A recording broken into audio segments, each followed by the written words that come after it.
세계 기업에 직접 투자하는 해외 직투 시간입니다. 아시아의 금융 허브 하면은 아마 홍콩 바로 떠오르실 것 같습니다. 네. 인천도 많이 부상을 하고 있지만요. 아직까지 이 홍콩의 좀 거래량, 거래 규모, 시장의 어떤 상장 기업들의 시가총액 규모가 어마어마한데요. 오늘은 종목을 떠나서 좀 새로운 투자 관점으로 여러분들께 소개를 해드리려고 합니다. 어떻게 만나보실지 먼저 우성문 기자 통해서 살펴보시죠. 네, 홍콩을 떠올리면 어떤 단어가 가장 먼저 생각이 나시나요? 많은 분들이 아시아의 금융도시, 또 금융허브와 같은 단어가 떠올리실 것 같은데요. 오늘은 조금 특이하게 홍콩 거래소를 소개해 드리려고 합니다. 홍콩 거래소의 공식 명칭은 홍콩 교역 및 결산소 유한공사인데요. 지난 2000년 4곳으로 분립되었던 거래소를 합치면서 설립이 되었습니다. 이 홍콩 거래소는 거래량과 시장 규모, 인프라 시설, 또 지정학적 위상 등을 모두 고려했을 때 뉴욕 거래소와 런던 거래소와 어깨를 나란히 하고 있는데요. 현재 홍콩 거래소에 상장된 기업의 60%가 넘는 기업은 중국계 기업으로 이루어져 있습니다. 지난 2013년 이 홍콩에 상장된 중국계 기업의 IPO 규모는 세계 2위 자리를 차지했다고 하는데요. 시가총액 역시 세계 6위를 기록하고 있습니다. 이뿐 아니라 이 중국 A 증시와 홍콩 증시를 합치면 이 시가총액은 세계 2위를 기록하고 있고요. 또한 거래량 역시 세계 3위를 기록하고 있다고 합니다. 최근 중국 증시에 대한 관심이 뜨거워지면서 홍콩 거래소에 대한 관심도 함께 높아지고 있는데요. 아시아의 금융도시인 홍콩의 홍콩 거래소 좀 더 자세히 살펴보시죠. 네. 자, 후광통 하면은 이제 뭐 수혜를 받는 곳은 중국, 하지만 중국뿐만이 아닙니다. 홍콩과 바로 연결이 돼 있기 때문에 이 홍콩도 상당히 수혜를 받았고, 이제 후광통 바로 출범 전에도 상당히 기대감을 모으면서 많이 올랐던 종목이 바로 이 홍콩 거래소입니다. 맞습니다. 이 중국 A 증시 어떤 창구 역할을 해주는 게 홍콩 교역소인데 오늘 이곳에서는 어떻게 투자 매력을 살펴볼 수 있을지 함께 해보시기 바랍니다. NH투자증권 김규배 차장과 함께하겠습니다. 안녕하세요, 차장님. 네, 안녕하세요. 네. 자, 홍콩 거래소도 뭐 후광통 이후에 지금 상당히 좀 활발하게 움직이고 있는 그런 모습을 보여주고 있습니다. 누가 뭐래도 뭐 아시아 금융 허브라고 할 수 있는 바로 이제 홍콩이기 때문에 자, 그만큼 좀 관심도 가고 또 어느 정도의 가치가 있을까 이런 부분도 상당히 궁금해지는데 일단 홍콩 거래소 종목 우리가 좀 생소하지 않습니까? 먼저 좀 소개를 좀 해주시죠. 네. 네, 오늘 살펴보실 종목은 홍콩 거래소에 상장되어 있는 홍콩 거래소 종목입니다. 종목 코드는 388번을 쓰는 그런 회사고요. 뭐 거래소 자체가 뭐 너무나 익숙하실 텐데요. 그 업종으로는 그 증권 및 상품 거래소로 분류가 되어 있습니다. 일평균 거래량은 약 160만 주 정도 기록을 하고 있으면서 시가총액은 약 29조 2,727억을 기록하고 있는 그런 회사입니다. 사실 많은 그 투자자분들께 조금 생소하실 것 같은데요. 사실 국내 같은 경우에는 KRX라는 거래소가 국가의 소유의 공공기관이기 때문에 투자한다라는 것이 조금 생소하실 것 같은데요. 해외 같은 경우에 대부분 거래소들이 민간에서 운영이 되고 있고 거기에 대부분 거래소들이 상장되어 있는 경우가 많습니다. 그래서 오늘은 상장된 거래소 중에 홍콩 거래소를 말씀을 드리려고 합니다. 최근에 그 거래 플랫폼과 거래 처리 서비스를 제공을 하고 있으면서 후광통 이후에 계속해서 좋은 흐름을 보이고 있는데요. 지금 현재 홍콩 SLR이 대주주로 있으면서 지금 현재 심강통을 앞두고 있습니다. 심강통이라고 하는 것은 기존의 그 홍콩과 상해 거래소가 연결된 후광통에 이어서 중국 정부가 야심차게 지금 기획하고 있는 두 번째 프로젝트입니다. 홍콩과 홍콩 옆에 있는 심천 거래소를 연결하는 그런 프로젝트를 앞두고 있는데요. 지금 시장에서는 6월달, 7월달 혹은 뭐 연말 이렇게 오픈을 뭐 이렇게 그런 내용들이 나오고 있습니다만 어쨌든 심강통이 연결이 된다면 다시 한번 홍콩 거래소가 주목을 받을 것 같습니다. 이로 인해서 오늘 소개를 한번 드리고자 합니다. 네, 그야말로 진짜 후광통에 이어서 두 번째 모멘텀을 갖게 되는 건데 그때 되면 굉장히 좀 거래량도 크게 늘어나지 않을까 기대가 됩니다. 사업 부문 같은 경우에도 조금 생소한 부분도 있거든요. 좀 자세하게 살펴주시죠. 네. 홍콩 거래소는 현재 그 도쿄, 아시아에서는 그 도쿄 거래소와 상해 거래소에 이어서 세 번째로 큰 거래소고요. 또한 그 전 세계적으로 봤을 때 5위권에 해당되는 그런 거래소입니다. 이 거래소, 그러면 거래소 같은 경우는 어떻게 돈을 벌까? 많은 분들께서 궁금해 하실 텐데요.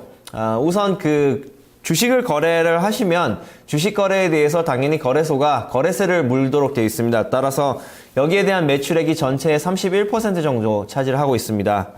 그리고 두 번째는 그 거래소는 기본적으로 회원들 간의 어떤 거래를 중심으로 이루어지고 있습니다. 따라서 회원들 간의 이 거래를 잘 거래를 보증을 해주고 청산을 하는 그런 업무가 있는데요. 바로 그 결제 청산 비즈니스라고 얘기하는 부분이 바로 35% 정도 매출액을 차지하고 있습니다. 또한 눈여겨보셔야 되는 부분이 최근에 중국 및 홍콩의 그 시가총액이 커지면서 점점 더 파생 상품에 대한 수요가 많아지고 있는데요. 파생 상품에 대한 거래세가 약 19% 정도 매출을 차지하고 있고, 작년에 인수했던 LME 거래소죠. 런던의 그 메탈 거래소에 대한 수익이 약 10% 정도 차지를 하고 있습니다. 이외에도 플랫폼 수익도 약 3% 차지를 하고 있어서 이 정도 내용만 들으시면 거래소가 상당히 돈을 벌 수 있는 그런 영역들이 많구나 아마 그런 생각을 하실 수 있을 겁니다. 네. 자, 이제 저희가 종목들 좀 자세히 좀 분석해보고 거기에 따라서 좀 투자 포인트 좀 짚어봐야 될 텐데 일단은 종목 수익률 3년 사이에 좀 어떤 수익률을 보였는지 수익률 추이부터 좀 짚어주시기 바랍니다. 네, 거래소 같은 경우에는 사실 그 시장 내에서 어떤 틈새 시장을 차지하고 있는 그런 종목이라고 보시면 되겠습니다. 특히 지금 같은 상황에서 어떤 종목을 들어갈지 자신이 없을 때 약간의 독점적인 사업 구조를 갖고 있는 거래소가 조금 빛을 발할 수가 있습니다. 사실 그 주식적인 그 수익률 부분은요, 그 3년 전에 만약 투자를 하셨으면 약 25% 정도 수익을 보실 수 있었습니다. 3년 전에 주가가 141 홍콩 달러를 기록했는데요. 어제 종가 기준으로 177 홍콩 달러를 기록했으니까 25%의 수익률 기록하실 수 있습니다. 그렇지만 최근 6개월, 3개월 동안 그 수익률이 그렇게 뭐 서프라이징한 그런 수준은 아니었습니다. 사실 후광통이 오픈되기 전부터 작년 7월 달부터 홍콩 거래소가 본격적으로 오르기 시작했고 정작 후광통이 터지고 그리고 나서는 사실 그 홍콩 거래소가 그렇게 주가 흐름이 좋지는 못했습니다. 그렇지만 그 후광통을 통해서 그동안 잠자고 있었던 중국의 한머니들이 드디어 움직이기 시작했고 지금 현재 업계의 그 판단으로는 심강통이 열리게 되면 그때부터 기관 투자자들이 본격적으로 들어올 수 있다라는 것이 대체적인 그 지배적인 시각입니다. 이에 따라서 지금쯤 한번 관심 종목으로 한번 보셔야 될 타이밍이 아닌가 생각됩니다. 네. 이게 좀 외람된 얘기일 수도 있을 것 같은데 어떻게 보면 이제 홍콩 거래소에 자금이 몰리면서 수익과 손실이 좀 많이 엇갈릴 수 있지만 그거로 인해서 자금 어떤 거래량이 늘게 되면 이 교역소 같은 경우에 굉장히 좀 수익이지 않을까 이런 생각이 들거든요. 네. 실적 좋을 것 같은데 좀 흐름 어떤가요? 네, 맞습니다. 사실 자본 시장이 커지면 그리고 그 많은 사람들이 주식에 대해서 관심을 가지고 거래를 하다 보면 결국에는 공인된 도박판이기 때문에 그 도박판을 운영하고 있는 사람이 돈을 벌 수밖에 없는 그런 구조입니다. 이에 따라서 실적을 한번 살펴봤더니 역시 실적도 거기에 맞춰서 잘 나오는 것 같습니다. 특히 그 예상되는 2015년도 3월 말까지 예상되는 그 매출액 규모가 약 1조 3,616억 정도 기록할 것으로 보여지고 있는데요. 심강통이 열릴 것으로 예상이 되는 오는 6월달 그리고 9월달쯤 됐을 때는 그 매출액이 점점 더 커지는 그런 거를 확인할 수가 있습니다. 6월 기준으로 블룸버그에서 예측하는 그 매출액 규모는 1조 6,960억 그리고 9월달까지는 1조 8,964억을 기록할 것으로 보여지고 있습니다. 이 정도면 작년 동기 대비 영업이익률이 약 26% 이상 상승하는 그런 수치인데요. 아무래도 그 홍콩 거래소가 당연히 많은 분들께서 잘 모르시겠지만 저희가 사실 주문을 내면 홍콩 거래소를 통해서 상해 증시로 들어가게 돼 있습니다. 따라서 홍콩 거래소의 플랫폼과 그 거래를 사용을 할 수밖에 없는 그런 구조입니다. 따라서 그 후광통, 심강통을 통해서 거래량이 많아지면 결국 가치 수혜를 볼 수 있는 종목이 바로 홍콩 거래소입니다. 네. 네. 자, 물론 이제 후광통도 후광통인데 앞으로 좀 미래 가치를 좀 따지고 우리가 좀 투자의 어떤 매력을 좀 느끼려면은 지금 중국 시장이 좀 계속 개방되고 있다는 부분이 아닌가 하는 생각이 드는데 가장 큰 어떤 이 수혜 테마는 이제는 심강통이 아닌가 하는 생각이 드는데 어떻습니까? 네, 그렇습니다. 사실 그 후광통이나 심강통 전부 다 중국 정부가 어떤 도구로 활용하고 있습니다. 중국 정부의 궁극적인 목표는 위안화 국제화인데요. 위안화 국제화의 일환으로서 지금 현재 중국 본토에 있는 거래소들을 지금 현재 개방을 하고 있는 그런 움직임을 계속 보이고 있습니다. 특히 그 선전거래소죠. 심천 그 거래소가 오픈이 되는 그 심강통이 실제로 이루어지게 되면 사실상 중국 본토 내에 있는 금융시장이 모두 개방이 된다는 의미를 갖고 있습니다. 따라서 기관 투자자들의 움직임도 계속해서 활발해질 것으로 예상이 되고 있고요. 또한 홍콩 거래소 자체적으로 굉장히 기관 투자자들 중심의 시장입니다. 전체 시장 규모에서 기관 투자자들의 비중이 약 80% 이상 차지를 하고 있는데 여기에 따라서 그 작년 3분기에 IPO도 전년 동기 대비 220%나 증가를 해서 우리나라 돈으로 8,620억 정도 기록을 했다고 합니다. 또한 계속해서 신규 금융상품을 계속 출시를 하고 있는데요.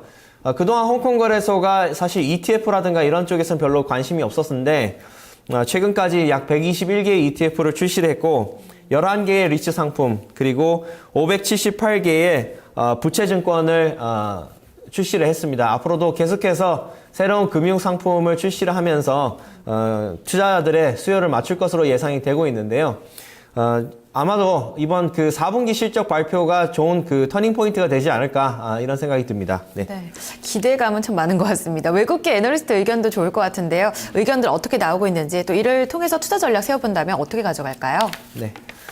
외국계 의견도 굉장히 후한 편입니다. 특히 보콤 인터내셔널 같은 경우에는 지난 2월 2일 날 장기 매수를 하자 해서 목표가를 195.3 홍콩 달러로 얘기를 했고요. UBS 같은 경우에는 조금 매도 의견을 냈습니다. 지금 뭐 후광통 오픈했습니다만 그렇게 생각보다 서프라이징하지 않다 해서 168 홍콩 달러를 얘기를 했는데요. 대부분 기관 투자자들이 매수가 15명, 그리고 보유가 6명, 매도가 5명 정도, 전체적으로 매수 및 보유 의견이 더 높습니다. 특히 그 목표가들도 대부분 188 홍콩 달러 정도 이렇게 보고 있어서 지금보다는 훨씬 그 상승 여력이 있다고 판단을 하고 있습니다. 그래서 마지막으로 차트를 한번 보시면서 말씀을 드리도록 하겠습니다. 지금 보시고 계신 차트가 그 홍콩 거래소의 차트인데요. 특히 제가 지금 포인트를 잡고 있는 작년 7월달, 8월달 이때 그 후광통이 열리기 전부터 벌써 오름세를 기록을 했습니다. 따라서 이때의 아이디어를 그대로 대입을 한다면 오는 그 6월달, 7월달 만약에 심강통이 열리게 됐을 경우에는 지금이 주가의 매수 타이밍이 아닌가 생각이 될 정도로 아직까지 시장에 그렇게 반영되고 있는 모습은 아닌 것 같습니다. 따라서 그 지금처럼 뭐 그렉시트라든가 여러 가지 어떤 그 시장에 불안적인 요소가 있을 때 한번 틈새 시장으로 관심을 가지고 한번 매매를 해볼 만한 종목인 것 같아서 오늘 소개를 해드렸습니다. 네, 후광통, 심강통이 이제 시행이 되게 되면서 이미 많이 올라온 종목도 어디다 넣을까 고민하시는 분들이 참 많으실 것 같아요. 그런데 금융 이런 중국의 자본시장이 점점 확대가 되면서 아까 재밌는 표현 해주셨는데 어떤 공인된 거래 시장이 이렇게 마련이 되면 그 주인이 가장 그 실적이 좋다라는 얘기를 해주셨는데 여기에 대한 투자 매력도도 한번 체크를 해보시길 바라겠습니다. 이 시간 홍콩 교역소에 대한 투자 매력 자세하게 살펴봤고요. NH투자증권 김규배 차장과 함께했습니다. 감사합니다, 차장님. 네, 고맙습니다. 자, 이렇게 해서 해외 직투까지 토마토 잉쇼 2부 순서 여기서 모두 마무리를 짓도록 하고요. 저희 잠시 후 3부에서 다시 뵙도록 하겠습니다.